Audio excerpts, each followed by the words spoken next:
Elite YouTube চ্যানেলে তোমাদের সকলকে স্বাগত জানাই। আজ আমরা পড়ব আধুনিক বাংলা সাহিত্য সম্পর্কে এবং আধুনিক বাংলা সাহিত্যের ধারায় বাংলার নাট্য সাহিত্যের ধারা সম্পর্কে আজকে আমরা আলোচনা করব। সেই সঙ্গে বাঙালি নাট্যকার, কয়েকজন বিখ্যাত নাট্যকারের কথা আমরা পড়ব। মোটামুটি ভাবে এই যে কজন নাট্যকারের কথা আজকে আমরা পড়ব সেগুলি সবগুলি যদি তোমরা একটু ঠিকঠাক করে পড়ে যাও, তাহলে যতগুলি তোমাদের বাংলা সাহিত্য অর্থাৎ বাংলা শিল্প সাহিত্য সংস্কৃতির ইতিহাস থেকে যে তিনটি প্রশ্ন আসবে তার মধ্যে একটি প্রশ্ন নিশ্চয়ই কমন পেয়ে যাবে। মনে রেখো, আবার বলে দিচ্ছি, বাংলা শিল্প সাহিত্য সংস্কৃতির ইতিহাস থেকে তোমাদের কিন্তু 5 নম্বরের প্রশ্নের উত্তর লিখতে হবে। এসো আমরা পড়ি বাংলা নাট্য সাহিত্যের ধারা। হেই, যদি তুমিও তোমার এক্সাম প্রিপারেশন অনেক সহজ করে তুলতে চাও, তাহলে ডেসক্রিপশন বক্সের লিংক থেকে এলিট অ্যাপটি ডাউনলোড করে নাও। সেখানে তুমি প্রতিটি টপিকের ভিডিও লেকচার, স্টাডি ম্যাটেরিয়ালস এবং নোটস, কোয়েশ্চেন অ্যান্সারের সলিউশন, অডিও বুকস এবং বোর্ডের যাবতীয় ইম্পর্টেন্ট আপডেট পেয়ে যাবে। তাই অ্যাপটি ডাউনলোড করতে ভুলো না। তো চলো আবার টপিকে ফিরে যাই। বাংলার নাটকের প্রচলন যে বাংলায় ছিল এবং ভারতে ছিল তার পরিচয় আমরা ইতিহাস, আমাদের যে প্রাচীন ইতিহাস লেখা হয়েছে সেই ইতিহাস বই থেকে, অথবা বাংলা প্রাচীন যে বাংলা সাহিত্যের যে ইতিহাস, বাংলা প্রাচীন সাহিত্য যেমন চর্যাপদ, সেখানেও তার পরিচয় পায়। বাংলায় তথা ভারতে সে সময় নাটকের প্রচলন কিন্তু ছিল। যদিও সেটা কি ধরনের নাটক, সেই সময় কি ধরনের নাটক প্রচলিত ছিল, সেগুলি কিভাবে মানুষের সামনে উপস্থাপন করা হতো সে সম্পর্কে আমরা বিস্তারিত জানতে পারি না, কিন্তু নাটকের প্রচলন যে ছিল সেটা আমরা বুঝতে পারি ওই বললাম ইতিহাস বই থেকে, ইতিহাস বই পড়ে, অথবা প্রাচীন বাংলা সাহিত্যের যে নিদর্শন অর্থাৎ চর্যাপদ, তার মধ্যেও এই নাটক যে সে সময় অভিনয় করা হতো এবং অবসর বিনোদনের, মানুষের অবসর যাপনের একটা অঙ্গ ছিল নাটকের অভিনয় দেখা এবং নাটকের অভিনয় করা, সেই পরিচয়টি পাওয়া যায়। পরবর্তীকালে আমরা যে লৌকিক সাহিত্য দেখি, যেমন ধরো আলকাপ, গম্ভীরা গান, এগুলোর মধ্যেও কিন্তু নাটকের ধর্মটাকে আমরা খুঁজে পাই। এবং বাংলার আর একটি নিজস্ব সম্পদ যার নাম যাত্রা, এই যাত্রার মধ্যেও কিন্তু নাটকের আঙ্গিকটিকে খুঁজে পাওয়া যায়। যদিও বাংলার এই যে নিজস্ব সম্পদগুলোর কথা বললাম, এগুলো থেকে বাংলা আধুনিক যে নাটক তার সূত্রপাত হয়নি। বাংলা আধুনিক নাটক এসেছে কিন্তু পাশ্চাত্য রীতি অনুসরণ করে, এবং বাংলায় প্রথম নাটক লেখালেখির সূত্রপাতও হলো ওই পাশ্চাত্য রীতিকে এবং পাশ্চাত্যের মানুষজনের চেষ্টা এবং সেই তাদের থিয়েটার প্রতিষ্ঠা, এগুলিকে কেন্দ্র করে। 1795 সালটা 1795, একজন রুশ ভদ্রলোক যার নাম গেরাসিম লেবেডেভ, তিনি বেঙ্গলি থিয়েটার নামে একটি থিয়েটার অর্থাৎ নাট্যশালা প্রতিষ্ঠা করলেন। কি বললাম? বেঙ্গলি থিয়েটার নামে একটি নাট্যশালা তিনি প্রতিষ্ঠা করলেন এবং সেখানে একটি ইংরেজি নাটক দ্য ডিসগাইজ এর বাংলা অনুবাদ করালেন, নাম দিলেন কাল্পনিক সংবদল, এবং সেখান থেকে নাটক প্রথম ওই নাটকটি, যে নাটকটির কথা বললাম দ্য ডিসগাইজের বাংলা অনুবাদ করালেন কাল্পনিক সংবদল, নাম দিলেন কাল্পনিক সংবদল। এই কাল্পনিক সংবদল, এই নাটকটি প্রথম বেঙ্গলি থিয়েটারে অভিনীত হলো। এই যে বেঙ্গলি থিয়েটারে কাল্পনিক সংবদল নাটকের অভিনয় হলো, এতে করে মানুষ আর একটি শিল্পরীতির সঙ্গে পরিচিত হলো, যেটি হলো এই পাশ্চাত্য রীতি অনুসরণে লেখা নাটক। এই যে ব্যাপারটা হলো, এটা কিন্তু খুব জনপ্রিয়তা লাভ করলো এবং বাংলায় শখের থিয়েটার প্রতিষ্ঠার সেই সূত্রপাত। শ্যামবাজারে, কলকাতা জোড়াসাঁকোতে কলকাতার নামি দামি ধনী মানুষদের বাড়িতে তৈরি হলো নানান থিয়েটার। থিয়েটার অর্থাৎ নাট্যশালা। এবার শুধু তো আর নাট্যশালা স্থাপন করে দিলাম ব্যাপারটা হয়ে গেল, মিটে গেল, এমনটা নয়। নাট্যশালা যখন প্রতিষ্ঠিত হলো তখন সেখানে নিশ্চয়ই নাটকের অভিনয়ও হবে, যেটা খুবই স্বাভাবিক। তো শুরু হলো নাটকের অভিনয়। এবার নাটকের অভিনয় তো হবে, কিন্তু কি দিয়ে হবে? নাটক কই অত বাংলায় তখন? মনে রাখতে হবে যে সময়ের কথা আমরা বলছি, সেই সময়কালটা আসলে বাংলা সাহিত্য তখন গুটি গুটি পায়ে তার আধুনিক যুগে প্রবেশ করেছে সবেমাত্র। সুতরাং এখনকার মতো যে চল নাটক করি, হাজার একখানা উদাহরণ আমরা হাতের সামনে পেয়ে যাব, এরকম ব্যাপারটা কিন্তু তখন ছিল না। নাটক তো অ্যাভেলেবেলই নয়, তাহলে কি দিয়ে নাটক করা হবে? শুধু তো নাট্যমঞ্চ প্রতিষ্ঠা করে দিলাম হয়ে গেল, এমনটা তো নয়। তখন বেশ কিছু মানুষ, তারা বেশ কিছু বাঙালি তারা নাটক রচনা করতে এগিয়ে এলেন। এখানে আমরা কিছু নাম পাই, কয়েকজনের নাম আমরা একটু জেনে নিই। যোগেন্দ্রচন্দ্র গুপ্ত, বা বলা হয় জে.সি. গুপ্ত। তারাচরণ শিকদার। হরচন্দ্র ঘোষ। আর একখানি নাম পেলাম, যার নাম রামনারায়ণ তর্করত্ন।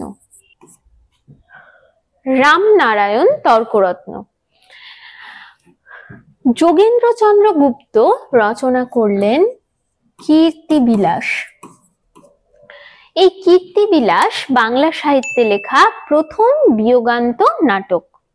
কীর্তিবিলাস রচনা করলেন যোগেন্দ্রচন্দ্র গুপ্ত বা জে.সি. গুপ্ত। তারাচরণ শিকদার রচনা করলেন ভদ্রার্জুন। এরপরে হরচন্দ্র ঘোষ শেক্সপিয়রের মার্চেন্ট অব ভেনিস অবলম্বনে রচনা করলেন ভানুমতি চিত্তবিলাস। আর রামনারায়ণ তর্করত্ন রচনা করলেন কুলীনকুল সর্বস্ব। তবে এই নামগুলি যেগুলি বললাম, এগুলি ছাড়া কি আর কোনো নাটকই ছিল না? হ্যাঁ, এদেরই লেখা আরো অন্যান্য নাটকও ছিল, কিন্তু এই নামগুলো আমি মেনশন করলাম। যোগেন্দ্রচন্দ্র গুপ্তের কীর্তিবিলাস বাংলায় লেখা প্রথম বিয়োগান্ত নাটক। তারাচরণ শিকদার লিখলেন ভদ্রার্জুন। হরচন্দ্র ঘোষ শেক্সপিয়রের মার্চেন্ট অব ভেনিস অবলম্বনে লিখলেন ভানুমতি চিত্তবিলাস। আর রামনারায়ণ তর্করত্ন লিখলেন কুলীনকুল সর্বস্ব, বাংলায় লেখা যেটি প্রথম সামাজিক নাটক। কুলীনকুল সর্বস্ব বাংলায় লেখা প্রথম সামাজিক নাটক। এছাড়াও রামনারায়ণ তর্করত্ন আরো অনেক নাটক লিখেছেন। এর মধ্যে একটি নাটকের নাম হলো রত্নাবলী। রামনারায়ণ তর্করত্নের লেখা একটি নাটকের নাম হলো রত্নাবলী। নাটকটির কথা আলাদা করে বললাম, তার কারণ এখান থেকে বাংলা নাট্য সাহিত্যের পট পরিবর্তনের সূচনা হয়ে গেল। কেমন সূচনা?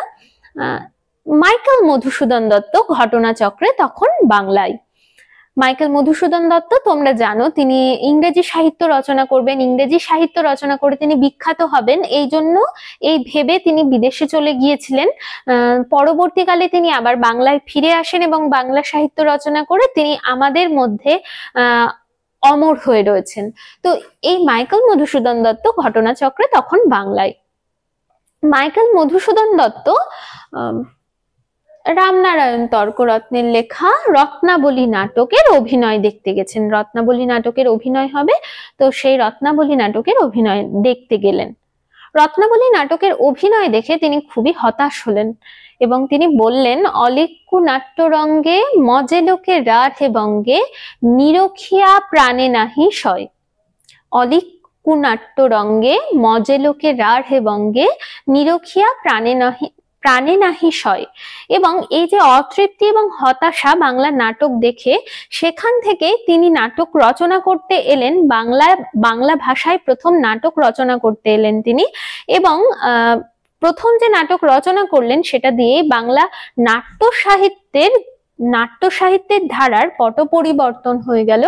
বাংলা নাটক তার বিকাশের যে প্রথম স্টেপ সেটা নিয়ে ফেললো, প্রথম পদক্ষেপটা নিয়ে ফেললো। মধুসূদন দত্তের লেখা প্রথম নাটকের নাম শর্মিষ্ঠা।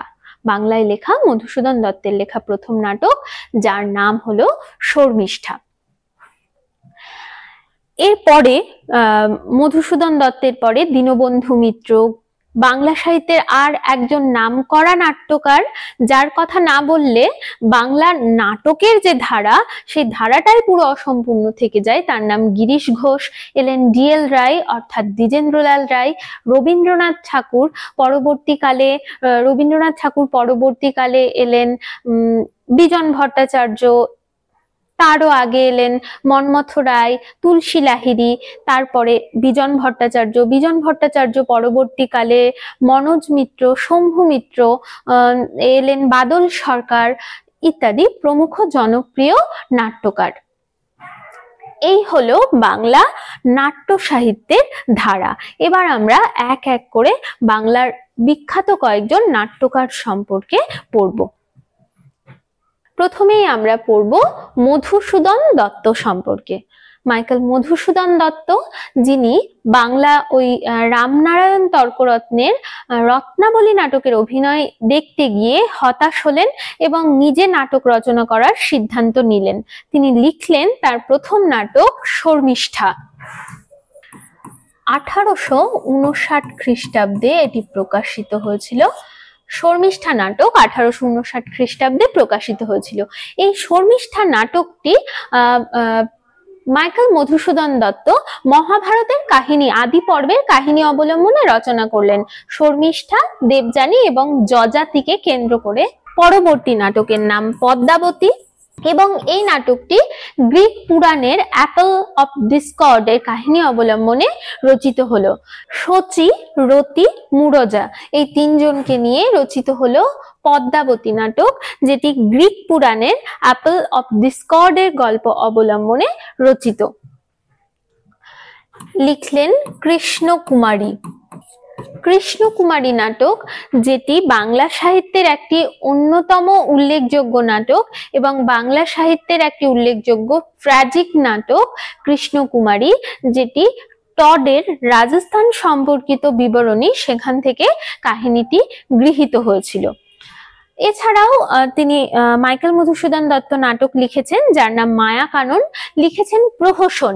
তার লেখা প্রহসন দুটি হলো বুড়ো শালিকের ঘাড়ে রোঁ এবং একেই কি বলে সভ্যতা।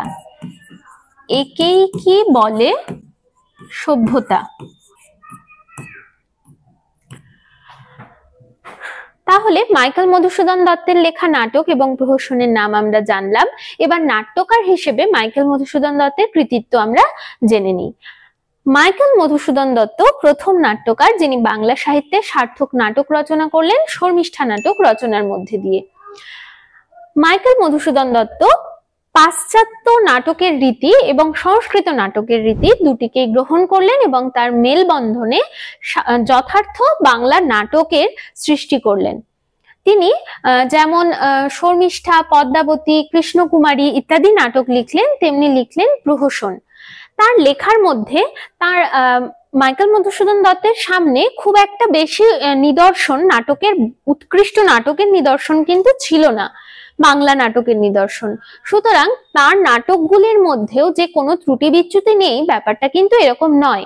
মাইকেল মধুসূদন দত্তের নাটকগুলোও সম্পূর্ণ ত্রুটি বিচ্যুতিহীন এরকম নয়, কারণ সংলাপ রচনায় বা চরিত্র চিত্রণে একটু একঘেয়েমি তৈরি হয়েছে। যদিও প্রহসন রচনার ক্ষেত্রে তিনি যথেষ্ট কৃতিত্বের পরিচয় দিয়েছেন। প্রহসন রচনায় তার চরিত্রগুলি অনেক বেশি জীবন্ত, বাস্তবসম্মত।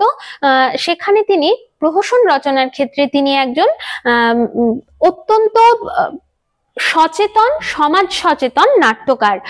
তার বুড়ো শালিকের ঘাড়ের উপন্যাসের ভক্তপ্রসাদ চরিত্র বা হানিফ চরিত্র, ফতেমা চরিত্র, এই চরিত্রগুলি বাংলা সাহিত্যের উল্লেখযোগ্য সমস্ত চরিত্র হয়ে থেকে গেছে।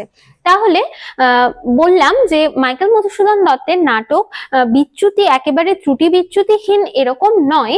তার নাটকের সংলাপ রচনায় বা চরিত্র চিত্রণে কিছু একঘেয়েমি ইত্যাদি বৈচিত্র্যহীনতা দেখা গেলেও প্রহসন রচনার ক্ষেত্রে, সংলাপ রচনায় বলো বা চরিত্র চিত্রণের ক্ষেত্রেই বলো, তিনি কিন্তু যথেষ্ট কৃতিত্বের পরিচয় দিয়েছেন। তার নাটকের মধ্যেও তিনি অমিত্রাক্ষর ছন্দ ব্যবহার করেছেন। বিভিন্ন বিষয় নিয়ে নাটক রচনা করার পাশাপাশি এই যে অমিত্রাক্ষর ছন্দের ব্যবহার, এই যে সমাজ সচেতনতা প্রয়োগ, বাস্তবসম্মত চরিত্র চিত্রণ, সংলাপ রচনায় দক্ষতা ইত্যাদি সবকিছু নিয়ে ত্রুটি বিচ্যুতি যা কিছু ছিল সেগুলি সত্ত্বেও মাইকেল মধুসূদন দত্ত বাংলা সাহিত্যের একজন উল্লেখযোগ্য নাট্যকার হয়ে থেকে গেছেন, যার হাত ধরেই বাংলার নাটক তা বিকাশ লাভ করেছিল। পরবর্তী নাট্যকার দীনবন্ধু মিত্র। দীনবন্ধু মিত্র তার একটি নাটক রচনার জন্য আমাদের সকলের কাছে অত্যন্ত পরিচিত, যে নাটকটির নাম হলো নীল দর্পণ। নাটকটির নাম হলো নীল দর্পণ। এই নীল দর্পণ নাটকের ইংরেজি অনুবাদ করেছিলেন মাইকেল মধুসূদন দত্ত। নীল দর্পণ এই নাটকটি প্রকাশিত হয়েছিল 1860 খ্রিস্টাব্দে এবং ন্যাশনাল থিয়েটারে এটি প্রথম অভিনীত হয়। ন্যাশনাল থিয়েটারে এটি প্রথম অভিনীত হয়। এই যে নীল দর্পণ নাটকটি, এই নীল দর্পণ নাটক সম্পর্কে তোমাদেরকে একটা ঘটনা বলি। এমনি বাংলা সাহিত্যের ইতিহাসটা একটু বোরিং, এটা বাংলা সাহিত্যের ইতিহাসের সঙ্গে সরাসরি উত্তর লেখার সঙ্গে সরাসরি সম্পর্কযুক্ত নয়, কিন্তু তবুও তোমাদের একটু ভালো লাগবে ঘটনাটা জেনে। নীল দর্পণ এই নাটকটি ন্যাশনাল থিয়েটারে অভিনীত হয়েছিল এবং ঈশ্বরচন্দ্র বিদ্যাসাগর নাটকটি দেখতে গিয়েছিলেন। নাটকটির রচনার বিষয়টা কি ছিল? নাটকটির বিষয় ছিল নীলকরদের, ভারতীয়দের উপর, ভারতীয় নীল চাষীদের উপর বা ভারতীয় মানুষদের উপর নীলকরদের, ইংরেজ নীলকর সাহেবদের অত্যাচার, শোষণ ইত্যাদি ছিল এই নাটকের বিষয়বস্তু।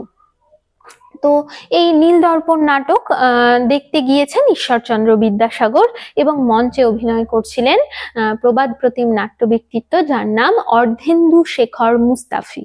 তো তিনি জানো নীল দর্পণ নাটকে অত্যাচারী ইংরেজ শাসক যে নীলকর সাহেব উড, তার চরিত্রে তিনি অভিনয় করছিলেন। তো তার অভিনয় দেখে অত্যন্ত রেগে গিয়ে ঈশ্বরচন্দ্র বিদ্যাসাগর তাকে তার পায়ের জুতো খুলে ছুঁড়ে মেরেছিলেন স্টেজে। অর্ধেন্দু শেখর মুস্তাফি সেই জুতো কুড়িয়ে তাতে প্রণাম করেছিলেন এবং তিনি বলেছিলেন যে এটি তার জীবনের একটি শ্রেষ্ঠ উপহার, কারণ তিনি তো একজন শিল্পী, তিনি নিখুঁতভাবে ওই নীলকর সাহেবদের, অত্যাচারী নীলকর সাহেবদের চরিত্রটিকে এত নিখুঁতভাবে ফুটিয়ে তুলেছিলেন যে ঈশ্বরচন্দ্র বিদ্যাসাগর অভিনয় দেখতে বসে ভুলে গিয়েছিলেন যে সেটি অভিনয় নাকি সত্যি সত্যি তার সামনে কোনো নীলকর তার দেশের মানুষের প্রতি অত্যাচার করছে। তো এই গেল নীল দর্পণ নাটকের কথা।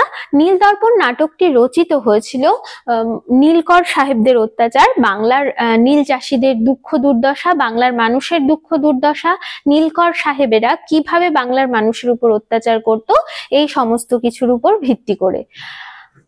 দীনবন্ধু মিত্রের আর কিছু প্রহসনের নাম বলি এবার।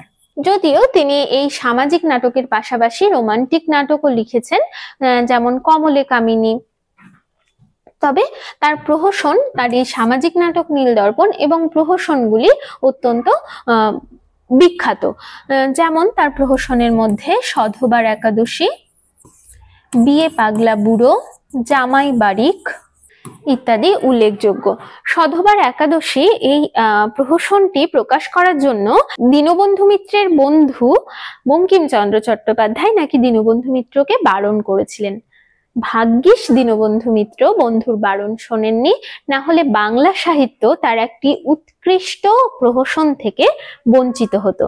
সধবার একাদশীর নিমচাঁদ চরিত্র বাংলা সাহিত্যের উল্লেখযোগ্য একটি সৃষ্টি। বিয়ে পাগলা বুড়ো এই প্রহসনটি ওই মাইকেল মধুসূদন দত্তের বুড়ো শালিকের ঘাড়ে রুম ওই প্রহসন থেকে ইন্সপায়ার হয়ে, অনুপ্রাণিত হয়েই রচিত হয়েছিল। এবারে আসি দীনবন্ধু মিত্রের, নাট্যকার দীনবন্ধু মিত্রের নাট্য কৃতিত্ব, তার নাট্য রচনা কৃতিত্ব সম্পর্কে। নাট্যকার দীনবন্ধু মিত্র নাট্য রচনার ক্ষেত্রে তার যে অবদান, সেখানে একটা জিনিস বলতেই হয় যে তিনি অত্যন্ত সমাজ সচেতন মানুষ ছিলেন। তার নাটকের মধ্যে সমাজ সচেতনতা অবশ্যই রয়েছে জাতীয়তাবাদ এবং জাতীয়তাবোধ। তার নীলদর্পণ নাটকে নীলকরদের অত্যাচার বা সেই সময়ের সমাজ জীবন বা প্রহসনগুলিতেও সেই সময়কালটাকে তিনি খুব সুন্দর করে ফুটিয়ে তুলেছেন। তবে দীনবন্ধু মিত্রের নাট্যকার হিসেবে একটু ত্রুটিও রয়েছে, দুর্বলতাও রয়েছে। তার সংলাপ রচনার ক্ষেত্রে কিন্তু একটু বেশি অতিমাত্রায় তিনি কি বলবো, বৈচিত্র্যহীনতা এবং আর্টিফিশিয়াল তার সংলাপগুলি, নাটকের সংলাপগুলি ঠিক নাট্যোপযোগী হয়ে উঠতে পারেনি। একটু আর্টিফিশিয়াল, একটু কৃত্রিম মনে হয় তার সংলাপগুলিকে। যেমন নীলদর্পণ নাটকের সংলাপ রচনার ক্ষেত্রে তিনি সংস্কৃত নাট্যরীতি অনুসরণ করেছেন, যেখানে ধরো যারা একটু উচ্চ বংশীয়, যেমন গোলক বসু, যেমন নবীন মাধব, সাবিত্রী, শৈরেন্দ্রী, এদের মুখে না তিনি খুব সাধু ভাষার ব্যবহার করেছেন। এবং সংস্কৃত সাহিত্যে যেরকম করা হতো, সংস্কৃত নাটকে যেরকম করা হতো, এবং অন্যান্য চরিত্র যেমন তোরাপ বা তার মেয়ে বা তার স্ত্রী, এদের সকলের ক্ষেত্রে জানতো অদ্ভুতভাবে অনেকটা ওই সংস্কৃতে যেরকম নিচু শ্রেণীর মানুষদেরকে বোঝাতে প্রাকৃত সংলাপ ব্যবহার করা হতো, প্রাকৃত ভাষায়, সেই রকমই এই সংলাপের একটা অদ্ভুত বৈপরীত্য দেখতে পাই, যে উচ্চ বংশীয় মানুষেরা কথা বলছে সাধু ভাষায় এবং নিম্নবিত্ত মানুষদের মুখে একটু অন্য ধরনের কথা, আঞ্চলিকতা যুক্ত একটু অন্যরকম স্টাইলের সংলাপ আমরা ব্যবহৃত হতে দেখি। কিন্তু ওই উচ্চ বংশীয়দের ক্ষেত্রে যে ওই সাধু ভাষার প্রয়োগ, সেটা কিন্তু তার নাটকের সংলাপ রচনার ক্ষেত্রে, সংলাপ রচনায় তার যে কৃতিত্ব সেটাকে নষ্ট করেছে। তার যে নাট্যকার হিসেবে সংলাপ রচনায় তার কৃতিত্ব, যে অবদানটা বা যে শ্রেষ্ঠত্বটা থাকা উচিত ছিল, সেখানে অন্তরায় হয়ে দাঁড়িয়েছে, একটু বাধা হয়ে দাঁড়িয়েছে। তার সংলাপগুলোকে কৃত্রিম করে তুলেছে, নাটকের সংলাপগুলোকে। যদিও তার নীলদর্পণ নাটক অপেক্ষা প্রহসনের সংলাপগুলো অনেকখানি একঘেয়েমি বর্জিত বলতে পারো। এবারে আমরা পড়ব গিরিশ ঘোষ, বাংলা সাহিত্যের আর একজন অন্যতম জনপ্রিয় নাট্যকার গিরিশ ঘোষ সম্পর্কে। গিরিশ ঘোষ বিভিন্ন ধরনের নাটক রচনা করেছেন। তার লেখা নাটক যেমন ধরো ঐতিহাসিক নাটক, তার লেখা নাটকের মধ্যে পড়ে পৌরাণিক ও ভক্তিমূলক নাটক, সামাজিক নাটক, প্রহসন, আবার তিনি গল্প, উপন্যাস, কাব্য সাহিত্য ইত্যাদিরও নাট্যরূপ দিয়েছেন। গল্প, উপন্যাস বা কাব্য সাহিত্যের নাট্যরূপ যেগুলির দিয়েছেন, যেমন চোখের বালি, বিষবৃক্ষ, কপাল কুণ্ডলা, মেঘনাদ বধ ইত্যাদি এই যে উপন্যাস এবং কাব্যের কথা বললাম, সেগুলির তিনি নাট্যরূপ দিয়েছেন। তার লেখা ঐতিহাসিক নাটকের মধ্যে উল্লেখযোগ্য হলো সিরাজদৌল্লা, মীর কাসিম, ছত্রপতি শিবাজি ইত্যাদি। তিনি সবচেয়ে বেশি জনপ্রিয়, মানে সবচেয়ে বেশি অবদান রেখেছেন, তার শ্রেষ্ঠত্বের পরিচয় দিয়েছেন কিন্তু তার পৌরাণিক এবং ভক্তিমূলক নাটক রচনার ক্ষেত্রে, পৌরাণিক এবং ভক্তিমূলক নাটক রচনার ক্ষেত্রে। তার লেখা পৌরাণিক ও ভক্তিমূলক নাটক যেমন রামের বনবাস, সীতাহরণ, পাণ্ডবের অজ্ঞাতবাস, জনা ইত্যাদি উল্লেখযোগ্য। এছাড়াও রয়েছে বিল্বমঙ্গল, ধ্রুব চরিত্র, প্রহ্লাদ চরিত্র তার পৌরাণিক ও ভক্তিমূলক নাটকের উদাহরণ। তিনি অনেক পৌরাণিক এবং ভক্তিমূলক নাটক রচনা করেছেন। গিরিশ ঘোষের লেখা কিছু সামাজিক নাটকও রয়েছে, যার মধ্যে বলিদান, যার মধ্যে প্রফুল্ল, শাস্তি কি শান্তি, এগুলি উল্লেখযোগ্য। তার প্রহসনও রয়েছে, জ্যাসা কা ত্যাসা, তার ভোটমঙ্গল, বেল্লিক বাজার ইত্যাদি উল্লেখযোগ্য কিছু প্রহসনের উদাহরণ। গিরিশ ঘোষের নাট্যকার গিরিশ ঘোষের নাটক রচনার বৈশিষ্ট্য বা নাট্যকার গিরিশ ঘোষের নাটক রচনায় কৃতিত্বের পরিচয় দাও। নাট্যকার গিরিশ ঘোষের নাটক রচনায় কৃতিত্বের পরিচয় দাও, সেখানে আমরা নাটকগুলির কথা বলবো এবং তারপরে বলবো যে নাট্যকার গিরিশ ঘোষ নাট্যকার হিসেবে অত্যন্ত জনপ্রিয় ছিলেন। সেই যুগে তিনি তার নাটকগুলি যত বিভিন্ন শ্রেণীর নাটক রচনা করেছেন বললাম, ঐতিহাসিক নাটক, পৌরাণিক ও ভক্তিমূলক নাটক, সামাজিক নাটক, প্রহসন ইত্যাদি, তার মধ্যে তিনি পৌরাণিক ও ভক্তিমূলক নাটক রচনায় সর্বশ্রেষ্ঠ কৃতিত্বের পরিচয় দিয়েছেন। তার লেখা জনা নাটকটি, পাণ্ডব গৌরব বলে একটি নাটক, এগুলি সেই সময় যথেষ্ট মঞ্চ সাফল্য অর্জন করেছিল। তিনি তার নাটকগুলির মধ্যে দিয়ে সমকালীন যে সমাজের মানুষজনকে শিক্ষা দান করতে চেয়েছিলেন। তার নাটকের মধ্যে সংলাপ রচনায় তিনি কিন্তু অনেক বেশি মাইকেল মধুসূদন দত্ত বা দীনবন্ধু মিত্রের থেকে একটু যথেষ্টই কৃতিত্বের পরিচয় রেখেছেন। তিনি তার নাটকের মধ্যে একটা ছন্দ ব্যবহার করেছিলেন, যে ছন্দ পরবর্তীকালে গৈরিশ ছন্দ নামে পরিচিত হয়, এবং এই ছন্দ ব্যবহার করে সংলাপ রচনায় এবং চরিত্রগুলিকে ফুটিয়ে তোলার কাজে তিনি অত্যন্ত দক্ষতার পরিচয় দিয়েছিলেন, ছন্দ ব্যবহার করে চরিত্র পরিস্ফুটনের কাজে এবং সংলাপ রচনার ক্ষেত্রে। তার নাটকের সংলাপগুলি বললাম, আগের যে দুজন নাট্যকারের নাম বা নাট্যকার সম্পর্কে আমরা আলোচনা করেছি তাদের থেকে কিন্তু যথেষ্ট সাবলীল ছিল। তার নাটকের মধ্যে পৌরাণিক এবং ভক্তিমূলক যে নাটকগুলির মধ্যে সেখানে কিন্তু প্রাচীন ভারতীয় ঐতিহ্য এবং পৌরাণিক যে বিষয়াশয়, আদর্শ, এগুলির প্রতি আনুগত্য দেখানো হয়েছে। তার নাটকের মধ্যে ঘটনার ভিড়টা একটু বেশি, তার নাটকগুলির মধ্যে ঘটনার ভিড় একটু বেশি। তবে বাংলা সাহিত্যের একজন উল্লেখযোগ্য এবং সমকালীন সময়ের একজন জনপ্রিয় নাট্যকারের নাম গিরিশ ঘোষ, যাকে বাদ দিয়ে আধুনিক বাংলা নাটকের ধারার যে আলোচনা সেটি কিন্তু অসম্পূর্ণ থেকে যায়। পরবর্তী নাট্যকার রবীন্দ্রনাথ ঠাকুর।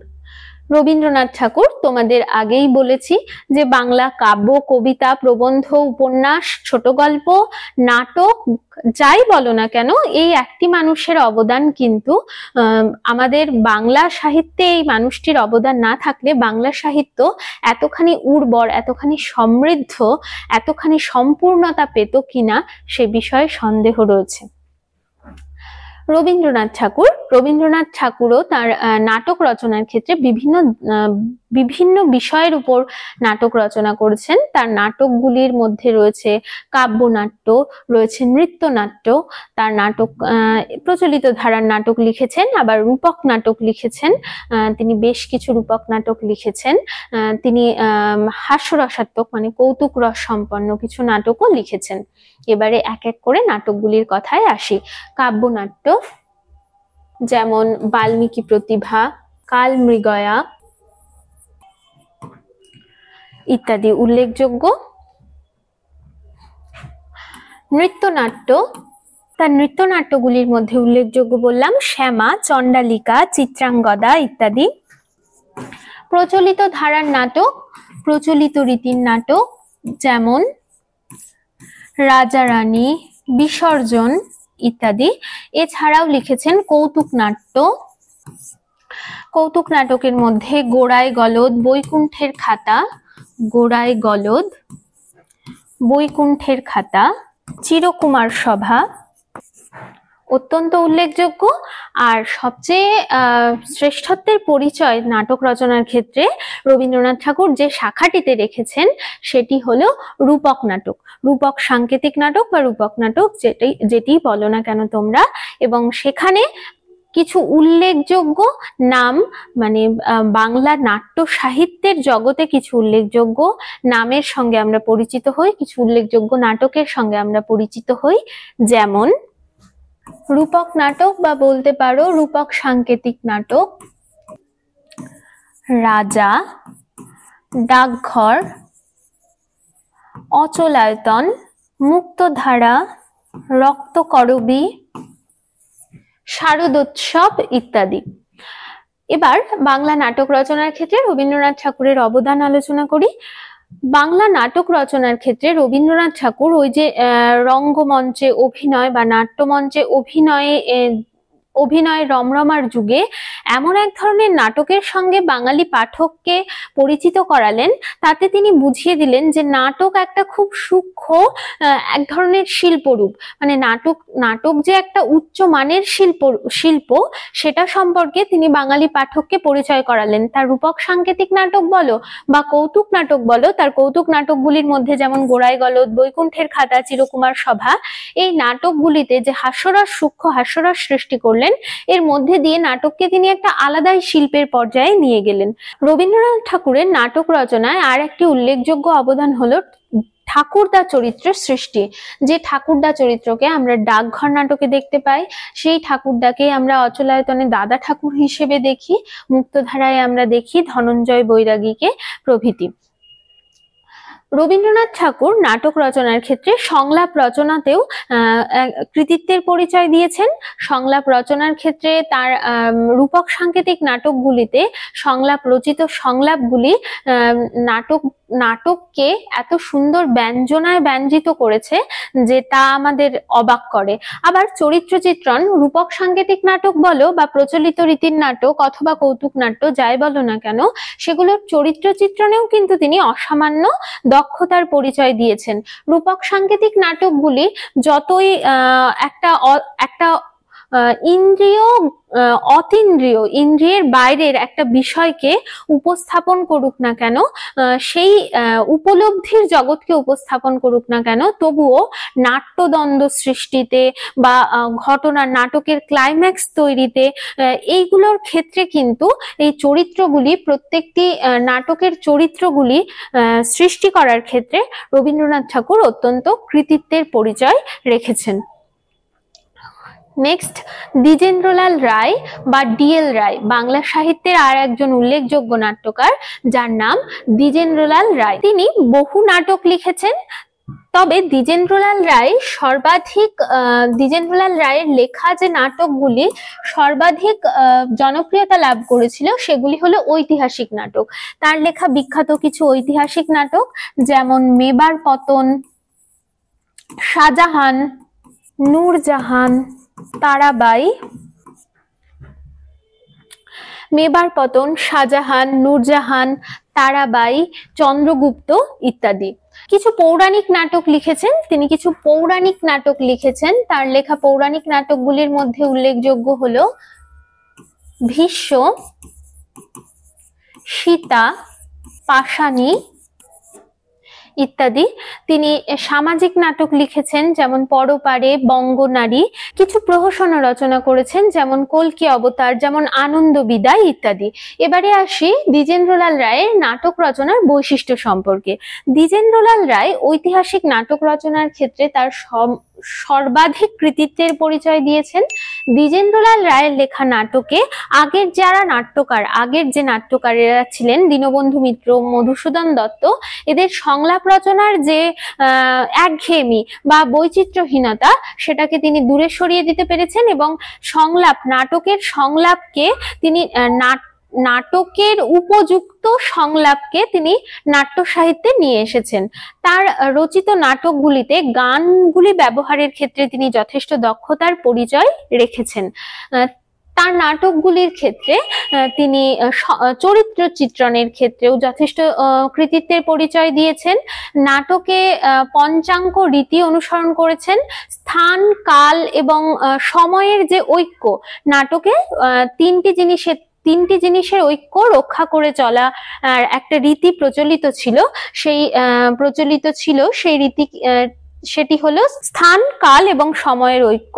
এই স্থান, কাল, সময়ের যে সেই ঐক্যটাকে তিনি তার নাটকের মধ্যে রক্ষা করার চেষ্টা করেছেন। জাতীয়তাবাদের বিকাশে তার নাটকগুলি কিন্তু শ্রেষ্ঠত্বে, বিশেষত তার ঐতিহাসিক নাটকগুলি কিন্তু সেই সময়ে যথেষ্ট সাহায্য করেছিল। তার নাটকগুলির মধ্যে জাতীয়তাবাদের বিকাশ রয়েছে, আবার জাতীয়তাবাদী ভাবধারা রয়েছে, যা থেকে জাতীয়তাবাদী চেতনার বিকাশ ঘটেছিল মানুষের মধ্যে। নাটকের চরিত্র চিত্রণেও তিনি কিন্তু শ্রেষ্ঠত্বের পরিচয় দিয়েছেন। নাটক রচনার ক্ষেত্রে তারা আরেকটি যে কৃতিত্ব সেটি হলো ড্রামাটিক মোনোলগ সৃষ্টি, ড্রামাটিক মোনোলগ বা নাটকীয় একক সৃষ্টি, অর্থাৎ যেটাকে আমরা বলি স্বগত কথন। তাহলে এই গেল নাট্যকার DL রায় বা দ্বিজেন্দ্রলাল রায়ের পরিচয়। এরপরে আমরা আর একজন নাট্যকার সম্পর্কে পড়ব যার নাম বিজন ভট্টাচার্য। বিজন ভট্টাচার্য সম্পর্কে অনেক কথা আমরা বলবো না, কারণ আগুন নাটকের রচয়িতা বিজন ভট্টাচার্য। আগুন নাটক আলোচনা করতে গিয়ে আমরা বিজন ভট্টাচার্য সম্পর্কে অনেক কিছু বলেছি। খুব সংক্ষেপে বলে দিই, বিজন ভট্টাচার্য ছিলেন গণনাট্য আন্দোলনের একজন নাট্যকার এবং অভিনেতা ও নাট্য নির্দেশকও।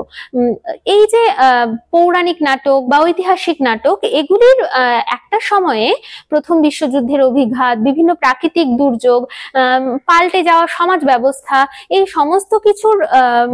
সমস্ত কিছুর মধ্যে পড়ে বাঙালি সমাজ সেই সময় শুধুমাত্র পৌরাণিক নাটক বা শুধুমাত্র ঐতিহাসিক নাটকের উপরে আর একদমই ভরসা রাখতে পারছিল না। তো যখন এই সময়কালটা, তখন একদিকে ফ্যাসিবাদী ভাবধারা মাথাচাড়া দিয়ে উঠেছে, মানুষের উপর অত্যাচার, শোষণ, পীড়ন ইত্যাদি বাড়ছে, মানুষ অসহায় হয়ে পড়ছে। এই অবস্থায় দাঁড়িয়ে মানুষও ওই যে পৌরাণিক বা ঐতিহাসিক নাটক যেগুলির উপরে তারা আর আস্থা রাখতে পারছিল না, তারাও নিজেদের মনোরঞ্জনের জন্য এমন কিছু চাইছিল যার সঙ্গে তাদের বাস্তব জীবনের যোগাযোগ রয়েছে। এবং সেখান থেকেই এতদিনের প্রচলিত যে নাট্যধারা তাকে বাদ দিয়ে আর এক ধরনের নাটকের সূত্রপাত হলো, যেগুলোকে আমরা বলি গণনাট্য। এই গণনাট্যে ফ্যাসিবাদী ভাবধারার বিরুদ্ধে কালোবাজারি, দুর্নীতি, সামাজিক যে অত্যাচার, শোষণ, সমাজে মানুষের যে জীবনের যে দারিদ্র্য, তাদের যে হতাশা, তাদের জীবনের যে যন্ত্রণা, সমস্ত কিছুকে উপস্থাপিত করা হলো। আর এই গণনাট্য আন্দোলনের একজন যোদ্ধা, শ্রেষ্ঠ যোদ্ধা হলেন বিজন ভট্টাচার্য। তার লেখা প্রথম নাটক, তোমাদের বলেছিলাম আগের দিন আগুন নাটকের আলোচনায় যে তার লেখা প্রথম নাটকটিই ছিল আগুন। সেই নাটকটি দিয়ে গণনাট্য সংঘের যে যাত্রা সেটি শুরু হয়েছিল। তার লেখা, বিজন ভট্টাচার্যের লেখা প্রথম নাটক আগুন। এছাড়াও তিনি বিভিন্ন নাটক লিখেছেন, যেমন ধরো নবান্ন তার লেখা অন্যতম জনপ্রিয় এবং শ্রেষ্ঠ নাটক।